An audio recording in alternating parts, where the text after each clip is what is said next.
Գիտեք, ինքնիշխանությունը բովանդական օրեն, եթե մարդ պիտի մոտենա, երկու կարևոր, ասենք թե մասեր ունի։ Առաջինը, գսենք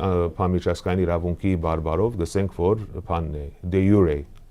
ինքնիշխանություն։ Բայց ադոր դա ավելի հիմնական ինքնիշխանություն գադի de facto իշխանությունն է, որ պետությունը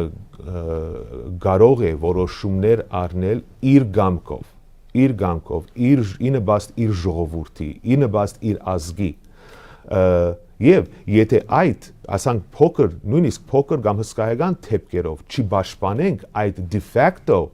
ինքնիշխանությունը, de jure ինքնիշխանությունը իմաստ կգործընծնի։ Մարդ երբ որ մոդենա ինքնիշխանության կոնցեպտի, ընդհանրապես, գիտես, մանավանդ մեզի Արցախի վերաբերյալ ունեինք de facto ինքնիշխանություն, de jure ճանաչում չկար, բայց ունեինք de facto ինքնիշխանություն։ Եթե այսպեսի թեփքերու առջև խոչընդոտներ չդրվին եւ երթալեն այսպեսի զիջումներ ըլան, այո, ինքնիշխանությունը de jure կմնա, ինչքան որ կմնա,